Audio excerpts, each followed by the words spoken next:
একটি খুব সুন্দর শিক্ষা ও গুরুত্বপূর্ণ শিক্ষা। আপনি আপনার সন্তানদের জন্য সামনের দিনে কি রেখে যাচ্ছেন? আপনি যদি ভালো কিছু রেখে যান তাহলে আপনার সন্তান ভালো কিছু পাবে, কিন্তু যদি আপনি আপনার সন্তানের কাছে খারাপ কিছু রেখে যাচ্ছেন তাহলে আপনার সন্তানরা খারাপ কিছু পাবে। তাই আপনি সামনের দিনে ভবিষ্যৎকে আরো উজ্জ্বল করার জন্য আপনি কি রেখে যাচ্ছেন আপনার সন্তানদের জন্য? আপনি কেমনভাবে জীবনযাপন করছেন? আপনি কি মন্দতার মধ্যে জীবনযাপন করছেন? তাহলে আপনার সন্তানও সে কিন্তু আপনাকে দেখে দেখে সেও কিন্তু মন্দতার মধ্যে জীবনযাপন করবে। আপনি কি নেশার মধ্যে আপনার জীবনটাকে কাটাচ্ছেন? তাহলে আপনার সন্তান যখন বড় হবে সেও কিন্তু আপনাকে দেখে দেখে সেও কিন্তু নেশা করবে। তাহলে আপনি সামনের দিনে কি রেখে যাচ্ছেন? নেশা, ঝগড়াঝাটি কি মারপিট রেখে যাচ্ছেন? যদি আপনি আপনার পরিবারে আপনার বড় গুরুজনদেরকে যদি আপনি ধরে মারধর করেন তাহলে আপনার সন্তান আপনাকে দেখে তাই শিখছে, সেটা কিন্তু আপনিও কিন্তু সেই ফলটাই কিন্তু পাবেন। আপনার সন্তানরা কিন্তু আপনাকেও ধরে মারবে।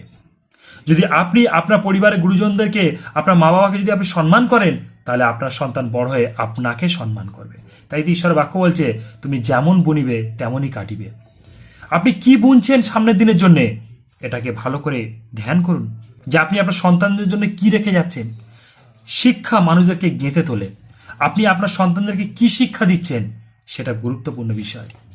ঈশ্বরের পবিত্র বাক্য আমাদেরকে গভীর তত্ত্ব, নিগূঢ় তত্ত্ব শিক্ষা দেয়, যেগুলোকে এই পৃথিবীতে আমরা কেমনভাবে জীবনযাপন করতে পারি। যিশুর শিক্ষা হলো সর্বশ্রেষ্ঠ শিক্ষা। যিশুর শিক্ষা হলো সর্বশ্রেষ্ঠ শিক্ষা, যেখানে যিশু শত্রুদেরকে প্রেম করতে শেখায়। এই জগতে মানুষ কি বলে? শত্রুদের দিকে তাকাবে না, শত্রুদের দিকে চেয়েও দেখবে না, শত্রুদের নামও নেবে না। কিন্তু যিশু কি বলছে আমরা পড়ি, একবার ভালো করে ধ্যান করি। হয়তো ভিডিওটা একটু বড় হবে, কিন্তু প্রিয় বিশ্বাসীরা আপনারা ভিডিওটা মনোযোগ দিয়ে দেখবেন। এর মধ্যে অনেক শিক্ষণীয় বিষয় আছে, যেখানটা ঈশ্বর তার পবিত্র বাক্যে কি বলছে। লুক তার 6 অধ্যায় 27 পদ, 28 পদ ও আমি তারপর শেষ পদে পড়ব 35 পদ। এখানটায় হেডলাইনটা কি, থামলাইনটা কি আছে? শত্রুকে প্রেম। হালেলুইয়া। শত্রুকে কে প্রেম করতে পারে? শত্রুকে কেউ প্রেম করতে পারে না, কিন্তু যিশু শিক্ষা দিচ্ছে তোমরা শত্রুকে প্রেম করো। কেন? তিনি স্বর্গ থেকে পৃথিবীতে নেমে এসেছে এই জন্যে যে শত্রুদেরকে প্রেম করার জন্য, যারা পাপী তাপী মানুষ তাদেরকে প্রেম করার জন্য। সুস্থ মানুষের ডাক্তারের প্রয়োজন নেই, কিন্তু অসুস্থ মানুষের ডাক্তারের প্রয়োজন আছে। তাই যিশু পাপীদের জন্য এসছে, ধার্মিকদের জন্য নয়। তাই যদি আপনি পাপী হন, কেননা ঈশ্বর বাক্য বলছে পাপ করেনি এমন কেউ নাই, একজন নাই, সকলে পাপ করেছে, সকলে ঈশ্বরের গৌরবহীন হইয়াছে। তার মানে আপনিও পাপ করেছেন। তাই আপনি যিশুকে বিশ্বাস করুন, কেন যিশুর কাছে আছে মুক্তি, যিশুর কাছে আছে পরিত্রাণ। তাই তো যিশু হলো ত্রাণকর্তা। ত্রাণকর্তা কথার অর্থ হলো মুক্তিদাতা, পরিত্রাতা, উদ্ধারকর্তা। যিশু হলো একমাত্র পরিত্রাতা আপনার, যিশু হলো একমাত্র উদ্ধারকর্তা। তিনি তার বাক্যে কি বলছে আমরা শুনি। কিন্তু তোমরা যে শুনিতেছ আমি তোমাদিগকে বলি, তোমরা আপন আপন শত্রুদিগকে প্রেম করিও, যাহারা তোমাদিগকে দেশ করে তাহাদের মঙ্গল করিও। যাহারা তোমাদিগকে শ্রাপ দেয় তাহাদিগকে আশীর্বাদ করিও। যাহারা তোমাদিগকে নিন্দা করে তাহাদের নিমিত্ত প্রার্থনা করিও। কি বলছে? কিন্তু তোমরা যে শুনিতেছ আমি তোমাদিগকে বলি, তোমরা আপন আপন শত্রুদিগকে প্রেম করিও। কি বলছে? আপন আপন শত্রুদিগকে প্রেম করুন, প্রেম, ভালোবাসুন। খুব কঠিন বিষয়, কিন্তু যিশু বলছে এটা করতে হবে তোমাকে। যিশু যেমন আপনাকে ভালোবেসেছে, আপনি আপনার শত্রুকে প্রেম করুন। কেন? আপনি পাপী।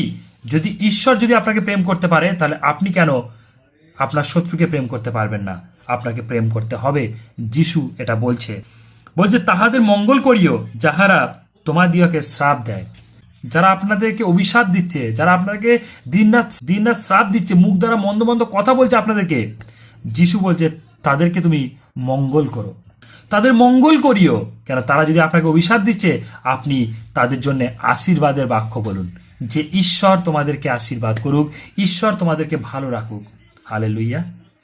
এটা হলো যিশুর শিক্ষা। পবিত্র প্রভু যিশু, যিনি এই জগতের পরিত্রাতা, ত্রাণকর্তা, তার শিক্ষা।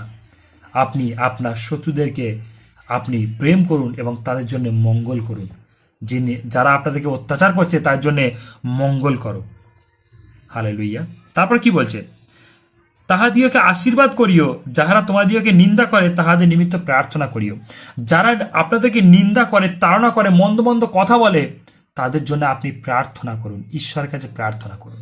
ঈশ্বর তুমি তাদের মনকে পরিবর্তন করো। ঈশ্বর তুমি তাদেরকে ভালো রেখো। ঈশ্বর তুমি তাদেরকে সুস্থ সবল সুন্দর রেখো। ঈশ্বর তুমি তাদেরকে স্পর্শ করো যেন তারা আরো আরো মানুষকে ভালোবাসতে পারে। ঈশ্বরকে প্রার্থনা করুন তার জন্যে যেন ঈশ্বর এই ঝগড়া শেষ হয়। যদি আমরা সামনের দিনে ঝগড়া রেখে যাচ্ছি তাহলে কিন্তু আমাদের সন্তানরা এই ঝগড়াটাকে বহন করে নিয়ে এগিয়ে যাবে। যদি আমরা ঝগড়াটাকে শেষ করে প্রেম রেখে যাচ্ছি তাহলে আমাদের সন্তানরা সামনের দিনে ভালোবাসা পাবে। সামনের দিনে তারা আরও তাদের ভবিষ্যৎটা উজ্জ্বল হবে। তাই আপনি কি রেখে যাচ্ছেন আপনার সন্তানদের জন্য? ভালোবাসা, প্রেম। যদি আপনি ভালোবাসা প্রেম রেখে যাচ্ছেন তাহলে আপনার সন্তানদের ভবিষ্যৎ ভালোবাসা প্রেমেতে পরিপূর্ণ হবে। আর ভালোবাসা প্রেম আছে একমাত্র ঈশ্বরের কাছে, পবিত্র প্রভু যিশুর কাছে। তাই যিশুর কাছে আসুন এবং যিশুর বাক্যকে গ্রহণ করুন।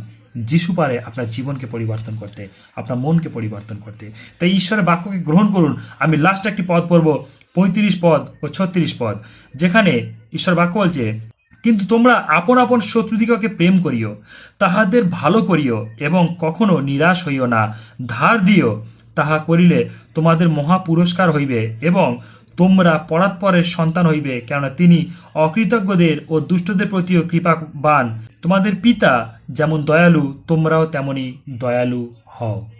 হালেলুইয়া। ঈশ্বর কি বলছে? কিন্তু তোমরা আপন আপন শত্রুদিগকে প্রেম করো, তোমরা শত্রুদেরকে ভালোবাসো, শত্রুদেরকে প্রেম করো।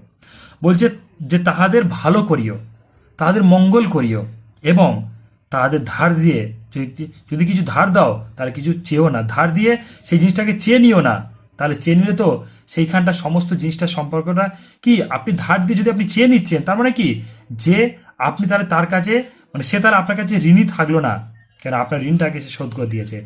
যখন আপনি ধার দেবেন, দিয়ে যখন সেই ঋণটা যখন নেবেন না, তখন সেই ব্যক্তি আপনাকে ঋণী থাকবে। তার মানে আপনি ঈশ্বরের কাছ থেকে পুরস্কার পাবেন।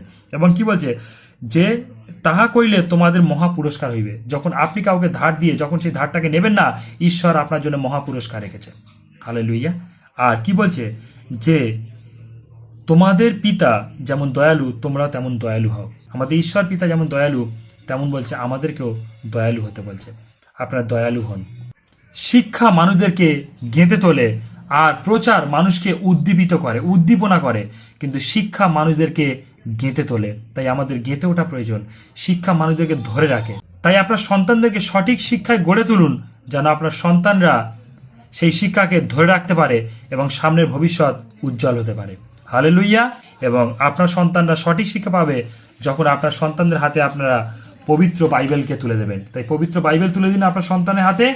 আপনার সন্তান আপনাকে সম্মান করবে, আপনার মা বাবাকে সম্মান করবে, আপনার সন্তান আপনার পাড়া প্রতিবেশীকে সম্মান করবে। আপনার সন্তান তিনি আপনার খেয়াল রাখবে, আপনার যত্ন রাখবে এবং সর্বশ্রেষ্ঠ ঈশ্বরের বাক্য দ্বারা আপনার সন্তান আপনাকে শিক্ষা দেবে। তাই একমাত্র ঈশ্বরের বাক্য হলো ঈশ্বরের পবিত্র বাইবেল, হোলি বাইবেল। আপনারা পাঠ করুন। হালেলুইয়া। সবাইকে জয় যিশু।